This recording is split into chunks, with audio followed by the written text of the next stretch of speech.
సభా మర్యాదలకి గౌరవిస్తూ నేను ఇప్పుడు కేవలం ఒకే ఒక్క వ్యక్తి గురించి మాట్లాడాలనుకుంటున్నాను. ఇది మామూలుగా అయితే పద్ధతి కాదు.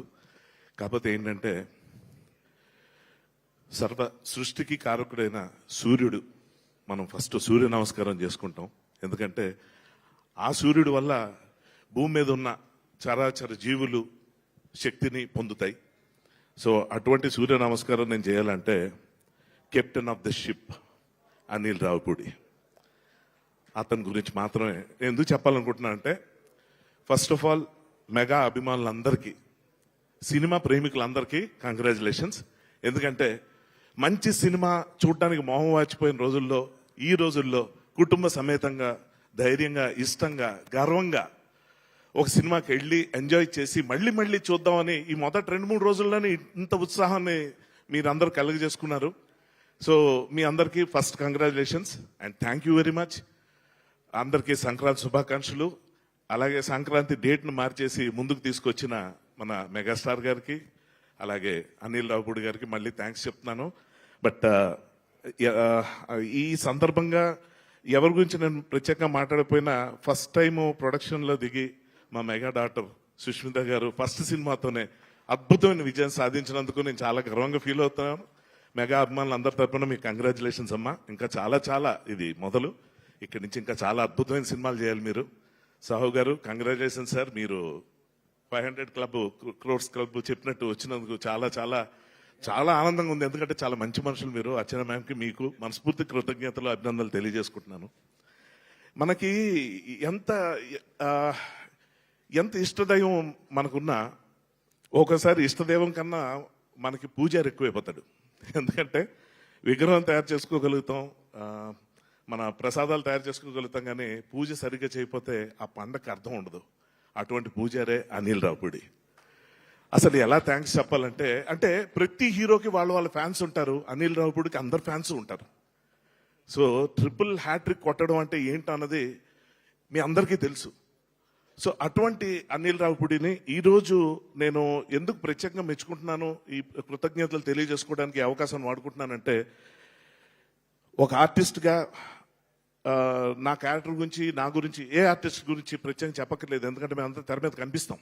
కానీ తెర వెనక కనబడిని శక్తులు మా కెమెరామెన్, మా కెమెరా డిపార్ట్మెంట్ కానీ, రైటింగ్ డిపార్ట్మెంట్ కానీ, ఆర్ట్ డైరెక్షన్, ఇంకా ఫైట్స్, అసలు ఏదైనా ఏ క్రాఫ్ట్ అయినా సరే వాళ్ళు బయటికి కనబడరు. కానీ మంచి విషయం ఏంటంటే, ఈ సినిమా ద్వారా అందరికీ ఈ సినిమాలో వచ్చే గుర్తింపు చాలా గొప్పగా వచ్చింది అనడం నాకు చాలా ఆనందకరంగా అనిపిస్తున్న విషయంలో. నిజంగా వి ఫీల్ సో లక్కీ. ఇలాగా టెక్నీషియన్స్ పేర్లు చాలా హైలైట్ అయ్యే విధంగా సినిమా సక్సెస్ అవడం అనేది చాలా అరుదు. సో ఆ విధంగా మళ్ళీ అనిల్ గారికి థ్యాంక్స్ చెప్పుకోవాలి. అండ్ ఈ సినిమాకి సంబంధించి నేను ఇప్పటిదాకా ఎవరికి చెప్పని విషయం, ఈ యూనిట్లో చాలా కొంతమంది, అంటే యూనిట్లో వాళ్ళకి మాత్రం తెలిసిన విషయం ఏంటంటే, సినిమా సరిగ్గా 40% అయిందనగా, 40% అయిందనగా, ఇందులో నాది ఎంత త్రూఅవుట్ రోలో చూసిన ఆడియన్స్కి తెలుసు. చూడడం వాళ్ళకి చెప్తున్నాను, చిరంజీవి గారు ఉన్న ప్రతి సీన్లో దాదాపు నేను ఉంటాను. ఇటువంటి పెద్ద క్యారెక్టర్ ఉన్నది. అలాగే 40% షూటింగ్ అయిన తర్వాత అనుకోని విధంగా నేను ఒక యాక్సిడెంట్కి గురయ్యాను. యాక్సిడెంట్ అంటే మనం ఏమనుకుంటాం, రోడ్డు మీద ఏదో బైకో లేకపోతే ఏదో కారు ఏదో గుద్దేసింది ఏదో అయిపోయింది అనుకుంటాం. కాదు, చాలా మామూలుగా నా ఆఫీస్లో నేను జస్ట్ ఒక రూమ్ నుంచి బయటకు వస్తూ డోర్ మ్యాట్ మీద కాలు పెట్టి స్లిప్ అయ్యి గోడ కొట్టుకొని కాలు యాంకిల్ విరిగిపోయింది. ఇంకంతే. అది విరిగింది నాకు తెలుసు. నాకు యాక్చువల్గా అది విరిగిందన్న విషయం 2 నిమిషాల తర్వాత రియలైజ్ అవ్వడం కారణం ఏంటంటే, ఆ విరిగిన దానికన్నా గట్టి దెబ్బ నా తలకు తగిలింది. దాదాపు 2 minutes నేను బ్లాక్అవుట్ అయిపోయాను. నాకు అసలు ఏం జరుగుతుందో అర్థం కాలే. స్పృహలోకి వచ్చిన తర్వాత తిరిగిపోయి విరిగిపోయిన కాలు, ఇంతకన్నా ఘోరంగా చెప్పకూడదు, చాలా ఘోరమైన యాక్సిడెంట్ అది. సర్జరీ అయింది. డాక్టర్ ఫస్ట్ చూసి 2 నెలల దాకా నువ్వు బెడ్ రిడన్, కదలడానికి వీల్లేదు అన్నారు. అంతే. అంటే పడక ఒక మంచి వేషం, అది మామూలు సినిమాలో కాదు, ఇంత పెద్ద సినిమాలో పడిన తర్వాత నాకేంటి ఇలా జరిగింది అనుకున్నా. ఒక నిమిషం అంతా శూన్యం అయిపోయింది, మన పని అయిపోయింది, ఇంకెవ్వరు మనల్ని కాపాడలేరు అనుకున్నా. ఎందుకంటే ఇప్పుడు నాతో కంటిన్యూ అయితే డీలేలు అవ్వటం, అక్కడున్న పెద్ద పెద్ద స్టార్స్, యాక్టర్స్ అందరూ విసుక్కునే పరిస్థితి వస్తుంది, అందరూ ఇబ్బంది పడే పరిస్థితి వస్తుంది, ఖర్చు పెరిగిపోవచ్చు, ఇలాంటి చాలా ఉన్నాయి. అది కాకుండా ఇంకా ముఖ్యమైనది, అసలు మన డైరెక్టర్కి ఉన్న విపరీతమైన గుర్తింపు సంక్రాంతి డైరెక్టర్ అని. ఆ సంక్రాంతి టైంకి సినిమా రిలీజ్ అవ్వదా అని చెప్పి నేను ఇంకా అసలు అగ్ని పర్వతాలు గుండెలో బద్దలైపోయి ఎలాగన్నది ఇప్పుడు నేను చెప్పలేను. ఆ టైంలో నేను ఫోన్ చేసి అప్పటికే ఫోటోలు సాయికి పంపించాను. పంపించి సాయి ఇలాగ అయింది, సర్జరీ అంటున్నారు, ఒక 2 నెలల దాకా కదలడానికి లేదు నేను అనగానే తను షాక్ అయ్యాడు. డైరెక్టర్కి ఫొటోస్ పంపించాడు. ఎంత ఘోరం అంటే ఇంకా నేను ఫోన్ చేసి అనిల్తో చెప్పాలి, ఇంకా నేనే ఫోన్ చేశాను. అనిల్ భాయ్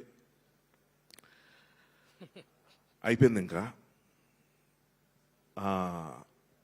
అంటే 27 ఏళ్ళు నా కెరియర్లో బెస్ట్ ఫిలిం అండి ఇది.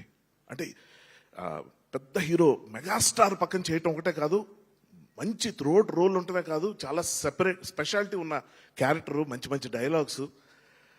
ఏంటి ఇలాగైంది అనుకుని నేను చెప్పేశాను, అనిల్ ఇంక నేను నడవలేను, నా బదులు ఇంకెవరినైనా పెట్టుకుంటే బెటరు. ఎందుకంటే కథపరంగా టీంలో ఉన్న ఒకడిని కదా, నేను ఎక్కడికో వెళ్ళిపోయానని చెప్పి కథలో చెప్పి అక్కడి నుంచి నాదో ఫోన్ కట్ తీసుకుందాం, మిడ్ షాట్ తీసుకుని ఫోన్లో సార్ నేను అర్జెంట్గా ఎక్కడ ఉన్నాను సార్, రాలేకపోతున్నాను అని చెప్పి చిరంజీవి గారికి ఫోన్ చేసి నేను చెప్పినట్టు తీసుకొని నా ప్లేస్లో వీడు రాకపోతే ఎలాగని చెప్పి ఇంకెవరినైనా అందులో పెట్టుకుంటే బాగుంటుంది కదా, స్మూత్గా వెళ్ళిపోతుంది షూటింగ్ అని చెప్పి అంటున్నాను. కానీ గుండె పిండి అయిపోతాను అనుకున్నాను నేను. ఆ టైంలో అనిల్ భయ్యా, ప్రమాదం అన్నది ఎవరికైనా జరగవచ్చు, అది నీకైంది, ఎవరికైనా అవ్వచ్చు, ఎవరు ఏది ఏమైనా కూడా ఇందులోంచి మార్చడం అనేది ఉండదు అని చెప్పి ఏమన్నాడంటే, యాక్టింగ్ వచ్చు కదా, డైలాగ్ చెప్పగలవు కదా, నువ్వు కథల్లో అంతే కదా, నేను చూడు ఎలా చేస్తాను అంతే. నేను ఎలా అనిల్ ఎలా 40% అయిందండి మూవీ, 40%. 60% ఇంపాసిబుల్. అది ఎంత పైగా ఇదేంటి ఏదో కూర్చొని చేసే ఒక సాఫ్ట్వేర్ అలాంటి క్యారెక్టర్ కాదు, ఒక సెక్యూరిటీ ఆఫీసరు, అతని వెనకాల పరిగెత్తాలి, అడవులు గిడువులు ఇవి చాలా ఉన్నాయి, ఎలా చేస్తావు అనిల్, ఏంటి వద్దనిల్ అలా వద్దు, ఎమోషనల్ అవ్వద్దు, ఎందుకంటే చాలా రెస్పాన్సిబిలిటీ తోటి భయ్యా నేను హ్యాండిల్ చేస్తాను, నాకు వదిలే. ఎందుకంటే చిరంజీవి గారు అంటే నీకు ఎంత ఇష్టం నేను నీ కళ్ళల్లో చూసా. నేను నీకు ఇచ్చింది అప్పటిదాకా ఒక క్యారెక్టర్, ఒక ఆపర్చునిటీయే. కానీ ఆ వచ్చిన దగ్గర నుంచి నువ్వు ఆయనతో కూర్చొని గడుపుతున్న రోజులు, ఆ సందర్భాలు, ఆ డిస్కషన్స్ అవన్నీ చూసిన తర్వాత నీకు ఎంత ఇష్టం నేను చూసిన తర్వాత నీ కెరియర్ నేను ఎట్లా నేను ఇలా వదిలేస్తాను, నాకు వదిలే నేను చూసుకుంటాను అన్నాడు.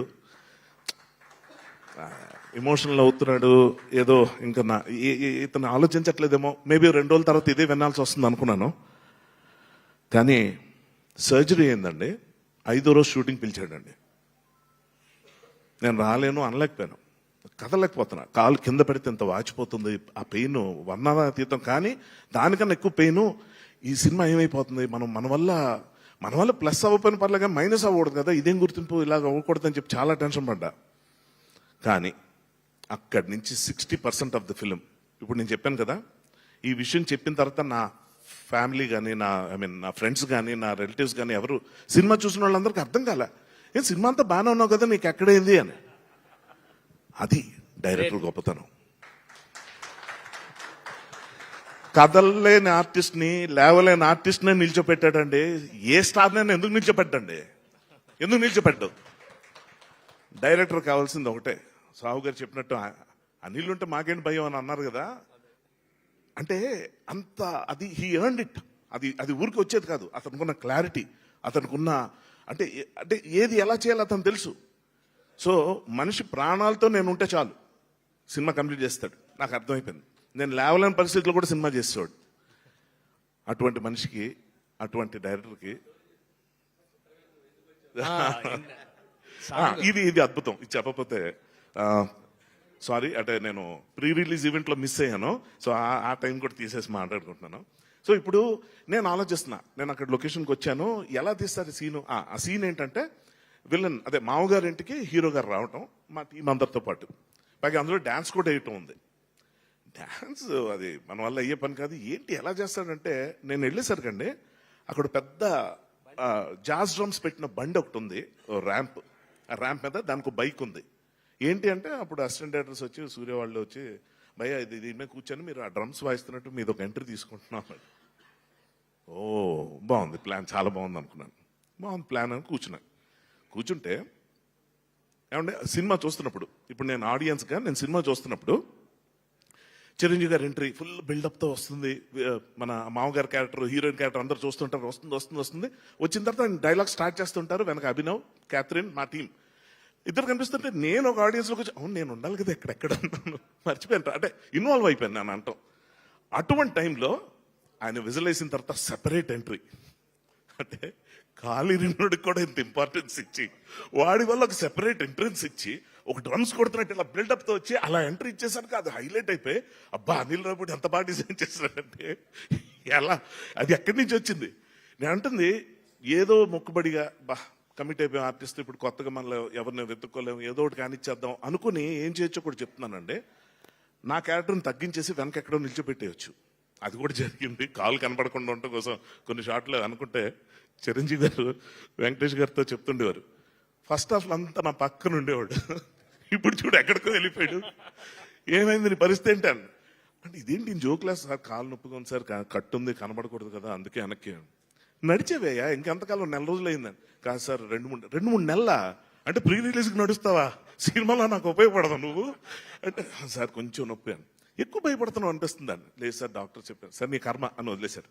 ఇది ఇలాగుండగా ఇటువంటి టైంలో అటువంటి ఎంట్రీ ఇచ్చి సార్ కూడా అన్నారు, చిరంజీవి గారు కూడా అన్నారు, హర్ష చూసావా డాన్స్ చేసే ఛాన్స్ మిస్ అయిపోయావు నువ్వు, చక్కగా అభినవ్ చేస్తున్నాడు, క్యాథరిన్ చేస్తున్నావు, నువ్వు డాన్స్ చేసి మిస్ ఏమండే ఇప్పుడు నా కాలు ఇరిగింది, నేను నడవలేకపోతున్నాను, ఇదంతా ఓకే, నా కాలు బాగుంటే మాత్రం మీ పక్కన డాన్స్ చేస్తానా, వాళ్ళకంటే బుద్ధి లేదు వేశారు, నేను చాలా తెలివైనోడిని, ఎందుకంటే మీ పక్కన డాన్స్ చేస్తే ఎవరో కదా నేనే చూసుకున్నాను, నేను పిచ్చ ఊరుకోండి సార్ మీరు ఊరుకోండి.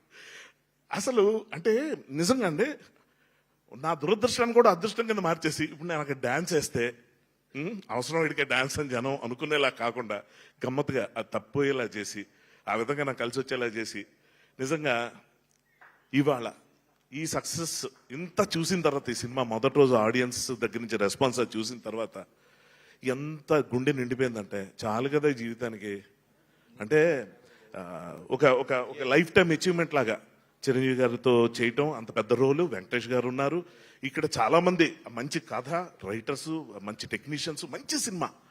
ఇందులో నేను ఒక్కడనే ఏదైనా ఆడ్ మ్యాన్ అవుట్ లాగా ఉంటానా, ఏమైనా ఇబ్బంది పడిపోతానా అని చెప్పి ఆలోచిస్తే చివరిగా చెప్తున్నానండి, ఒక యాక్టర్గా మీరు ఆలోచించండి నా పొజిషను. ఏదో డైలాగ్ చెప్పాం, ఏదో పక్కన ఉన్నాం, ఏదో అనేది కాదు.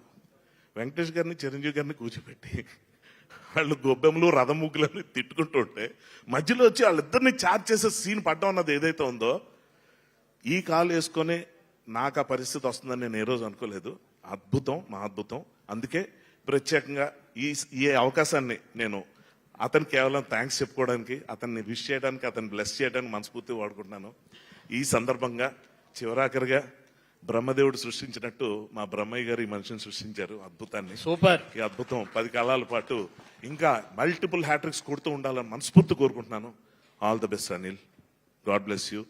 నీలాంటోడు ఉంటే పెద్ద పెద్ద స్టార్లు అందరూ ధైర్యంగా ఉంటారు, ప్రతి ఒక్కళ్ళు తృప్తిగా ఉంటారు, ప్రతి ప్రొడ్యూసర్ ఫ్లరిష్ అవుతుంటారు, ఇండస్ట్రీ అంతా చాలా గర్వంగా ఉంటుంది. తెలుగు సినిమా ఖ్యాతిని పాన్ ఇండియా లాంటి టెంప్టేషన్స్కి వెళ్లకుండా మామూలుగా చిన్న కథ నించుకొని చక్కగా తినగానే అరిగిపోయే ఫుడ్ లాంటి మంచి భోజనం పెట్టినందుకు చాలా చాలా థ్యాంక్స్. ప్రేక్షకులందరి తరపున, ఫ్యాన్స్ అందరి తరపున I wish entire team congratulations and all the best. Thank you very much. Thank you మామ. సూపర్ అండి. Thank you so much Harshavardhan garu. Manjusha, I hope you are feeling better now. Yes, and ఎందులోనైనా మంచి వెతుక్కోవాలన్నట్టుగా నిజంగా ఆ స్పెషల్ ఎంట్రీ అనేది దొరికింది చూశారు ఈ సందర్భంగా. సో నిజంగానే అద్దరిపోయింది ఆ సీక్వెన్స్ మొత్తం మనకి ఇంటర్వెల్ బిఫోర్ గా. So hearty congratulations for that. And yes, మరి మూవింగ్ ఆన్, మన శంకర వరప్రసాద్ గారు అనే ఫీస్ట్ ని మనందరికీ థియేటర్స్ లో ఇచ్చి